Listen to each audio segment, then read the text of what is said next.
Bon, on va finir la leçon 3. Yay! Alors, euh, on était à peu près là. Je vais continuer avec l'exercice avec Red Deer. Alors, les lettres du mot Red Deer sont placées dans le sac. Si toutes les 7 lettres sont tirées du sac, trouvez la probabilité que toutes les lettres épellent le mot Red Deer dans cet ordre. Bon, combien de probabilités que je fasse ça? On va répéter la même chose. On va répéter que l'événement qu'on va appeler événement A, c'est sélectionner Red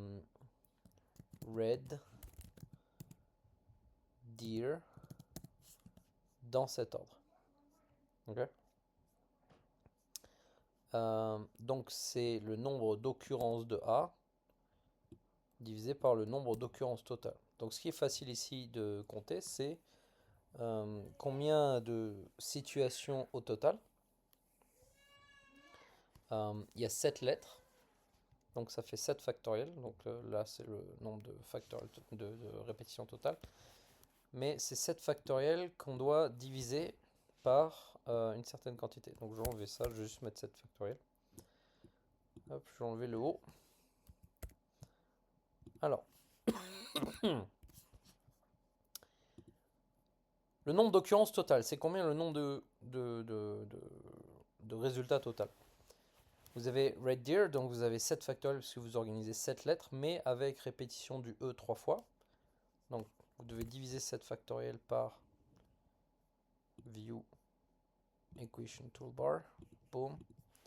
Vous devez diviser le 7 factoriel par 3 factoriels pour la répétition des E et 2 factoriels pour la répétition des D. Ok. En haut, on va faire la même chose.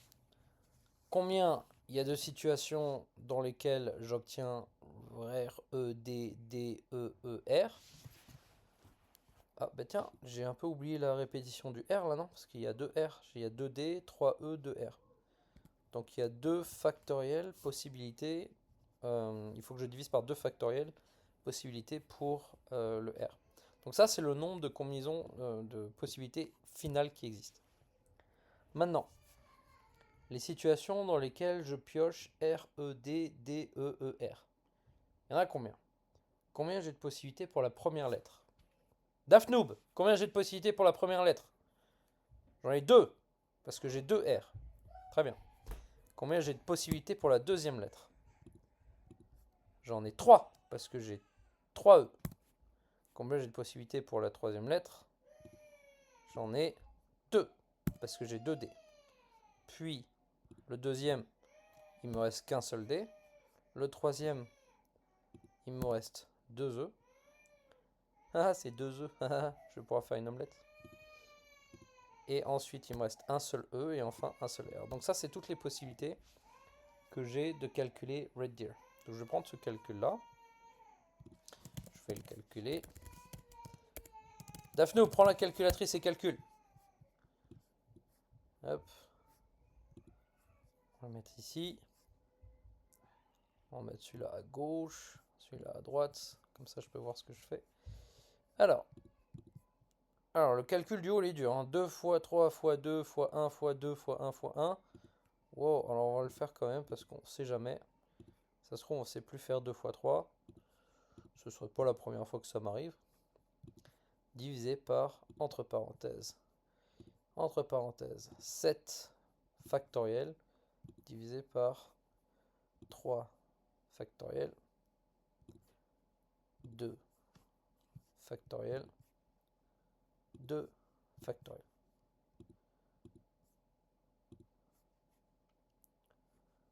Ah! Alors on a un problème, Houston. Ça ne me donne pas les fractions. Je vais être obligé de calculer le haut et le bas séparément. Bon, c'est pas cool. Vous savez quoi? On va juste faire des simplifications.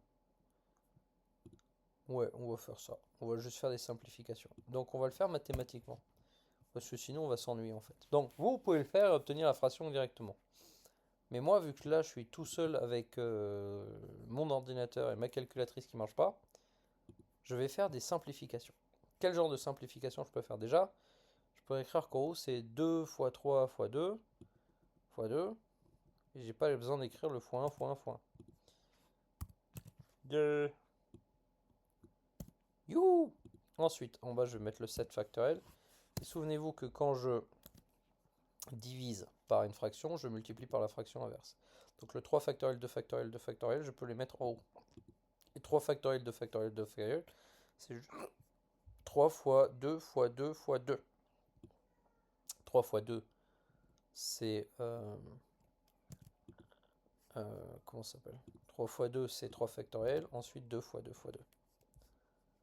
Voilà, j'ai tout. Simplifions tout ça. 2 fois 3, ça fait 6. Alors, je copie-coller ça. La ligne. 2 fois 3, ça fait 6. Jusque-là, c'était pas trop compliqué. 2 fois 2, ça fait 4. Vous allez comprendre pourquoi je fais ça plus tard. J'ai 4 fois 3 fois 2. Il me reste 2 fois 2. Et 7 factoriel, c'est la même chose que 7 fois 6 fois 5 fois 4 fois 3 fois 2. Donc, je peux enlever le 6. Hop, j'enlève le 6 en haut et en bas. Je peux enlever un 4. J'enlève le 4 en haut et en bas. Je peux enlever un 3 fois 2. Boum. J'enlève un 3 fois 2. J'enlève un 3 fois 2 en haut et en bas. Et il me reste 2 fois 2 sur 7 fois 5. C'est là où on va savoir si vous connaissez votre multiplication. 2 fois 2, ça fait 4 et 7 fois 5, 35. Et voilà, je l'ai sous forme de fraction. Wouhou! On est content. Bon, il y a 4 chances sur 35. Rigolo, hein? Vous êtes obligé de rigoler même si je vous vois pas. Je veux que vous rigoliez. Parce que là, c'était rigolo. Alors, une petite fille a des vêtements habillés montrés à droite. Si la petite fille s'habille au hasard, quelle est la probabilité qu'elle porte la même couleur? Oh oh oh! Alors ça, c'est rigolo. Je dis ça à chaque exercice. Alors, il faut qu'on calcule le nombre de vêtements total. Donc on va l'appeler événement A. Je vais prendre celui-là. J'aime bien celui-là. On va appeler événement A. Ah ouais, mais là ça marche pas en fait, on voit rien. Bon. Sélectionner. Donc, quelles sont les situations dans lesquelles on a la même couleur? Vert, jaune ou rouge. Bleu, rouge, vert. Donc là on a du vert et du rouge. Là du jaune et là il y a du bleu blanc. Noir, bleu. Donc le noir il est dans aucun des deux autres. Bleu il est juste là. Rouge il est dans les deux autres. Et vert il est dans les deux autres. Donc on a deux situations où on porte une seule couleur. Quand on est en vert, vert, vert ou en rouge, rouge, rouge. Ok. Donc sélectionnez vert, vert, vert ou rouge, rouge, rouge. P de A, nombre d'occurrences de A sur nombre d'occurrences totales. Donc quelles sont toutes les tenues possibles pour la personne qui veut s'habiller? Oh, qu'est-ce qui se passe? Oh non, c'est pas drôle. Donc toutes les tenues possibles pour la personne qui veut s'habiller. Il y a 3 choix pour la tenue numéro 1, pour la première pièce. 4 choix pour la deuxième. Et 4 choix pour la troisième. Ça fait 3 fois 4 fois 4. Maintenant, combien il y a de situations dans lesquelles il n'y a que du vert? Et combien j'ai de possibilités de choisir le vert en haut? Ben 1. Voilà. J'ai fait vert, donc c'est 1. Combien j'ai de possibilités de choisir le vert au milieu? Ben c'est 1.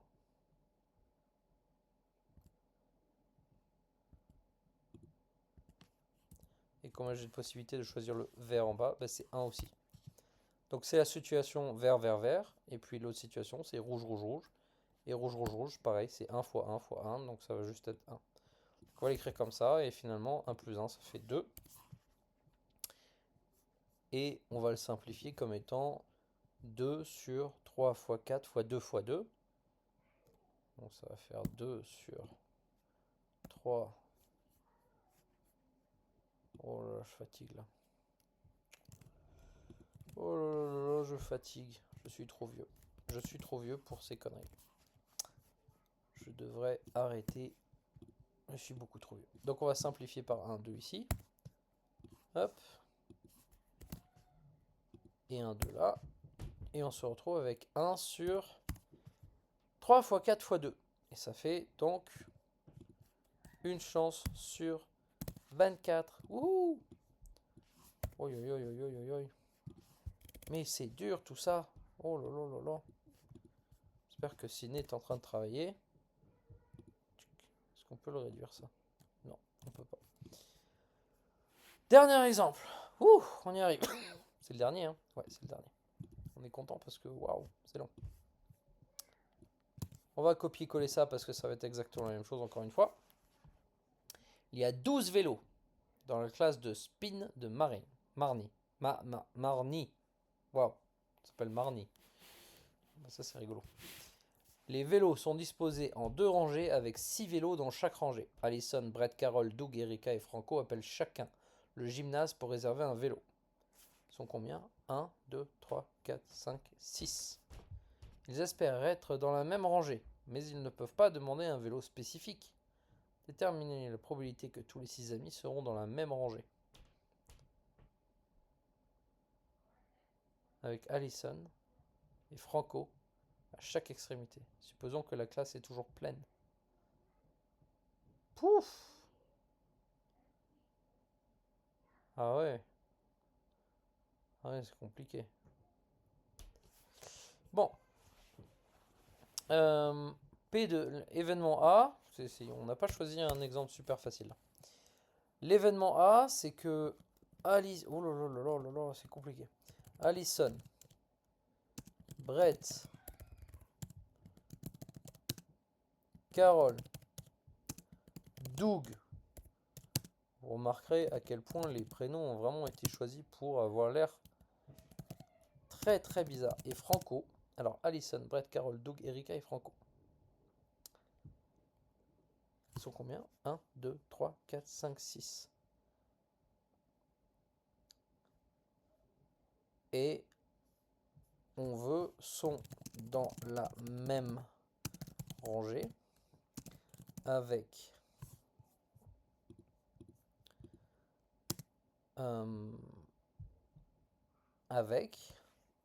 qu'est-ce que ça dit là? Alison et Franco à chaque extrémité. Alison et Franco à chaque extrémité. Ouhou.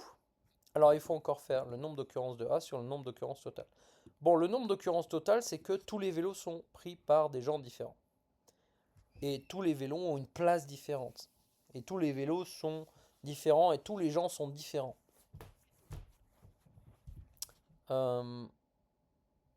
Du coup, si jamais la personne 4 se retrouve sur le vélo 1, c'est pas la même chose que si la personne 4 se retrouve sur le vélo 4. Si la personne 4 se retrouve sur le vélo 8.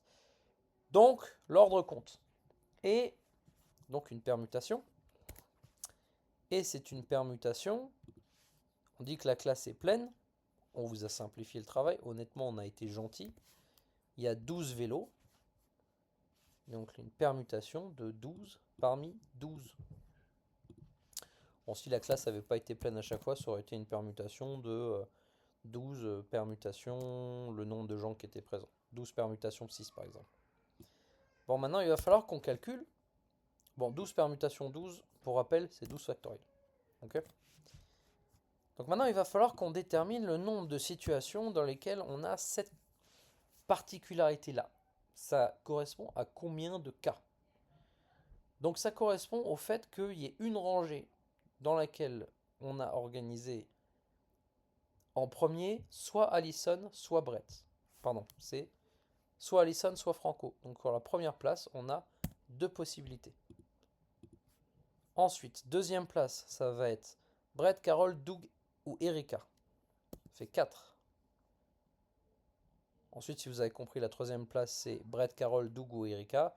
Mais il y en a un qui a déjà été sélectionné. Ensuite, la place d'après, c'est Brett, Carol, Doug ou Erika. Mais il y en a 2 qui ont déjà été sélectionnés. Ensuite, c'est Brett, Carol, Doug et Erika.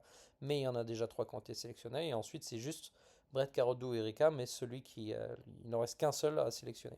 Et après, c'est Franco ou Allison. Donc ça fait x1. Donc finalement, là, ça fait 4 factoriels. Mais c'est pas tous les rangements. Parce que pour tous ces rangements-là, dans lesquels tous les 6 sont bien rangés, ordonnés dans la première rangée, il y a les 6 autres personnes qui sont rangées et ordonnées dans l'autre rangée. Pour la première place de l'autre rangée, j'ai 6 possibilités. Pour la deuxième place de la deuxième rangée, j'ai 5 autres personnes à ranger. Donc en fait, j'ai 6 factoriels possibilités. Donc ça fait 2 fois 4 factoriels fois 6 factoriels. Donc ici, je vais pouvoir mettre 2 fois 4 factoriels fois 10 factoriels. Ce que je peux faire, c'est d'écrire 12 factoriels comme étant 12 fois 11 fois 10 fois 9. Bon, je suis sûr que Emma est en train de dire oh non, pas ça. Fois 7 fois 6 factoriel. Voilà. Et là, j'ai un 4 factoriel. 4 factoriel, pareil, je vais le décomposer. Oh my god, why are we doing that? Bon. Emma, arrête de faire ce genre de commentaires, s'il te plaît. Laisse les gens se concentrer. Donc, je vais pouvoir supprimer le 6 factoriel. On est content. On supprime le 6 factoriel. Enfin, on simplifie par 6 factoriel. Ensuite, 4 fois 3, 12. 4 fois 3, 12. Donc on simplifie 12 avec 4 fois 3. Il reste 2 fois 2. Aïe aïe aïe, c'est compliqué. Donc ici, 8, on va le transformer en 4 fois 2 fois 2. Boum, on peut supprimer le 2 fois 2 et le 2 fois 2. Il nous reste en haut 1 et en bas 1. Donc ça fait 1 sur 11 fois 10 fois 9 fois 4 fois 7. Bon, et ça, c'est pas très compliqué. J'ai plus de calculatrice. Hop, pas très compliqué. On va le mettre là. Et on va faire le petit calcul parce qu'il n'est pas question que je fasse ça de tête. Tuc, tubidubidou. On y va. Ça nous fait donc du 1 en haut et en bas, ça nous fait du 11 fois 10 fois 9 fois 4 fois 7. 27 720. Vous vérifierez, hein, mes applications numériques, c'est pas mon point fort. Voilà. Alors pour le reste de l'heure, ce que vous avez à faire, c'est juste de réessayer ces exercices-là et vous entraîner avec le travail page 159, 1, 4, 8, 11 et 15. Bon courage!